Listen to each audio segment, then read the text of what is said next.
न कर्मणां नैष्कर्म्यं पुरुषोश्नुते न च संन्यसनादेव सिद्धि समाधिगच्छति। भावार्थ, मनुष्य न तो कर्मों का आरंभ किए बिना निष्कर्मता जिस अवस्था को प्राप्त हुए पुरुष के कर्म अकर्म हो जाते हैं अर्थात फल उत्पन्न नहीं कर सकते, उस अवस्था का नाम निष्कर्मता है को यानी योग निष्ठा को प्राप्त होता है, और न कर्मों के केवल त्याग मात्र से सिद्धि यानी सांख्य निष्ठा को ही प्राप्त होता है। एता विभूति योग च मम यो वेति तत्वतः सोविकंपेन योगेन युज्यते नात्र संशयः। भावार्थ, जो पुरुष मेरी इस परमेश्वरी रूप विभूति को और योग शक्ति को तत्व से जानता है, जो कुछ दृश्य मात्र संसार है वह सब भगवान की माया है और एक वासुदेव भगवान ही सर्वत्र परिपूर्ण है, ये जानना ही तत्व से जानना है, वह निश्चल भक्ति योग से युक्त हो जाता है, इसमें कुछ भी संशय नहीं है। अन्नाद् भवन्ति भूतानि पर्जन्यादन्न संभवः यज्ञाद् भवति पर्जन्यो यज्ञः कर्मसमुद्भवः कर्म ब्रह्मोद्भव विद्धि ब्रह्माक्षर समुद्भवम् तस्मात् सर्वगतम ब्रह्म नित्यम यज्ञ प्रतिष्ठितम।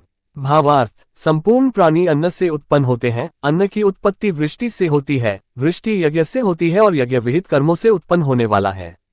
कर्म समुदाय को तू वेद से उत्पन्न और वेद को अविनाशी परमात्मा से उत्पन्न हुआ जान। इससे सिद्ध होता है कि सर्वव्यापी परम अक्षर परमात्मा सदा ही यज्ञ में प्रतिष्ठित है।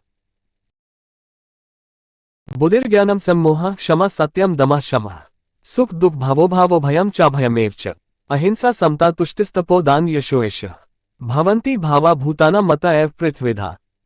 भावार्थ, निश्चय करने की शक्ति, यथार्थ ज्ञान, असम्मूढ़ता, क्षमा, सत्य, इंद्रियों का वश में करना, मन का निग्रह तथा सुख दुख, उत्पत्ति प्रलय और भय अभय तथा अहिंसा, समता, संतोष, तप, स्वधर्म के आचरण से इंद्रियादि को तपाकर शुद्ध करने का नाम तप है। दान, कीर्ति और अपकीर्ति, ऐसे ये प्राणियों के नाना प्रकार के भाव मुझसे ही होते हैं।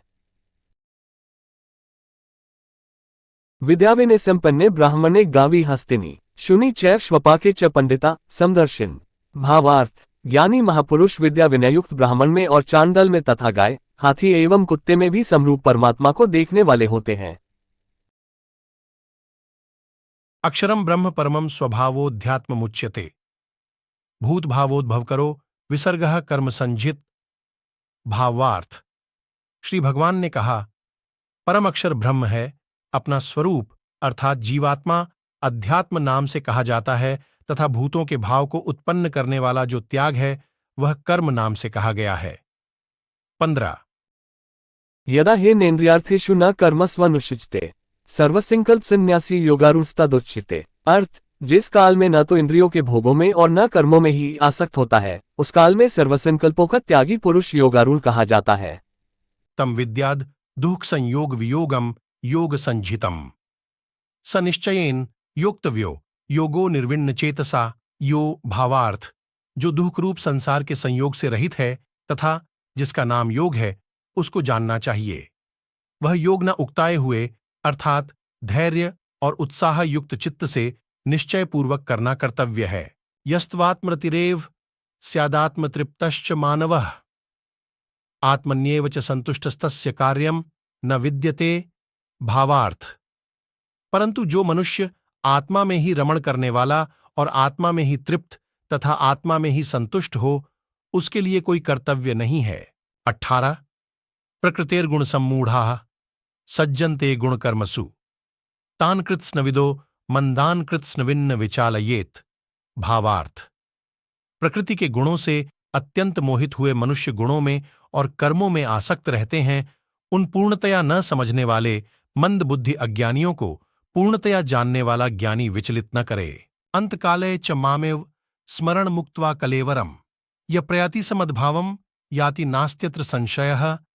भावार्थ, जो पुरुष अंतकाल में भी मुझको ही स्मरण करता हुआ शरीर को त्याग कर जाता है, वह मेरे साक्षात स्वरूप को प्राप्त होता है, इसमें कुछ भी संशय नहीं है। नाश्चर्यमिदं विश्वम न किंचिदिति निश्चयी निर्वासना स्फूर्तिमात्रो न किंचिदिव शाम्यति। भावार्थ, अनेक आश्चर्यों से युक्त यह विश्व अस्तित्वहीन है, ऐसा निश्चित रूप से जानने वाला इच्छा रहित और शुद्ध अस्तित्व हो जाता है, वह अपार शांति को प्राप्त करता है।